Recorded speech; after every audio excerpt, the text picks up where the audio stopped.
ভিক্ষুক রাস্তা দিয়া যায় আর জমিদারের পুত্রবধূও যায়। একজন সামনের থেকে আসতেছে, একজন সামনের দিকে যাইতেছে।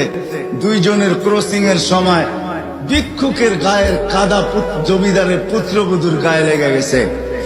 সে দুনিয়া আন্ধার করে ফেলছে, স্বামীকে ডাইকা নিয়ে আসছে, বলছে ভিক্ষুক আমার কাপড় নষ্ট করে দিছে।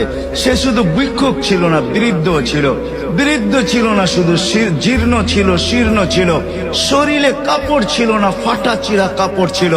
পায়ে জুতা ছিল না, পেটে ভাত ছিল না। জমিদারের পুত্র সইতে পারে নাই, যৌবনী শক্তি সয়তো সয় কি কইরা তার স্ত্রীর গায়ে ভিক্ষুকের কাদা।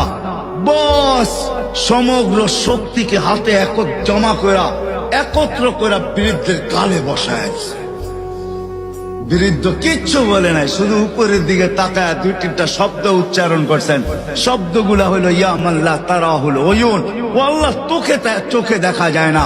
ও তারা কুল্লা শাই, তুই সব দেখিস। ফারা তারা মা বি, তুই কি দেখিস না আমার সাথে কি ঘটতেছে? এটা কি দেখিস না? বলতে দেরি যুবক, মরতে দেরি হয় নাই। জমিদার চলে আসছে, প্রতিশোধ নিবে। বৃদ্ধের একদিকে মুস্কি হাসি, একদিকে বলতেছে প্রেমের খেলা এমনই হয়। জিজ্ঞাসা করছে কিসের প্রেমের খেলা রে? বলছে ওর প্রেমিকার গায়ে আমার কাদা লাগছে, পায়ের কাদা লাগছে, ও সইতে পারে নাই। যৌবনী শক্তি দিয়ে আমার বৃদ্ধ গালে বসায় দিছে। আমাকেও একজন ভালোবাসে, সেও সইতে পারে না, সেও সইতে পারে না। ও তো থাপ্পড় দিয়া খেলতো, সে জান নিয়ে নিছে, জান।